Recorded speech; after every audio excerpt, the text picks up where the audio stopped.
हिंदी गद्य भाग कक्षा 10वीं।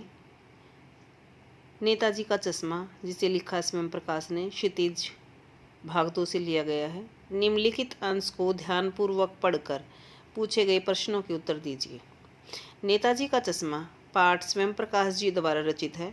इस कहानी में व्यंग्यात्मक शैली में बहुत ही मार्मिक होता है, मर्म को छूने वाला मुद्दे को उठाया गया है। यह कहानी हमें सोचने को मजबूर करती है कि देशभक्ति क्या है, इसमें कौन कौन योगदान देते हैं, क्या मैं भी देश के लिए कुछ करता हूँ या कर सकता हूँ। यदि प्रश्न हमें इस विषय में सोचने के लिए प्रेरित करते हैं। पाठ की भूमिका में कहा गया है, चारों ओर सीमाओं से घिरे भूभाग का नाम ही देश नहीं होता। देश बनता है उसमें रहने वाले सभी नागरिकों, नदियों, पहाड़ों, पेड़ पौधों, वनस्पतियों, पशु पक्षियों से, और इन सब से प्रेम करने का नाम देशभक्ति है।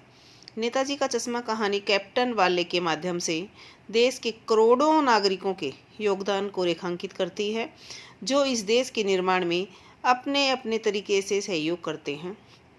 कहानी यह कहती है कि बड़े ही नहीं, बच्चे भी इसमें सहयोग देते हैं। पहला क्वेश्चन है इसमें, नेताजी का चश्मा पाठ हमें किस विषय में सोचने को प्रेरित करता है।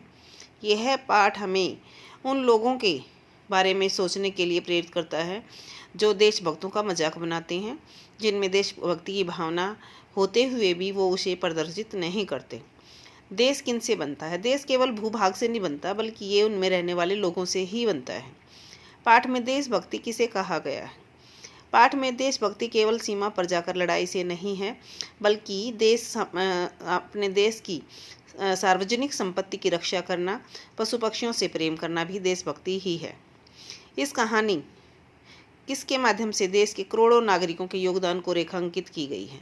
इस कहानी में करोड़ों लोगों का योगदान, जैसे यहाँ नेताजी के चश्मे के बारे में भी बताया गया है कि कुछ लोग ऐसे हैं, जैसे नेताजी तो हमारे सामने प्रत्यक्ष हमें दिखाई देते हैं, उनके स्टैचू कहीं कहीं बने हुए भी दिखाई देते हैं और उनके बारे में हम पढ़ते भी हैं।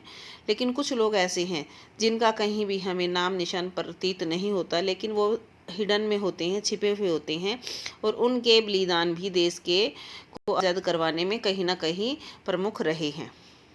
आप देश के लिए क्या योगदान देना चाहेंगे? हम देश के लिए वो योगदान दे सकते हैं, जैसे अगर हम शिष्य हैं तो उचित अपनी पढ़ाई व्यवस्था को बनाकर, अपनी सार्वजनिक संपत्ति की रक्षा कर, और बड़े नागरिक हैं तो देश के प्रति अपने कर्तव्य को निभाकर, केवल अधिकारों को ना देखें बल्कि कर्तव्यों को निभाकर भी हम अपने देश के लिए योगदान दे सकते हैं। धन्यवाद।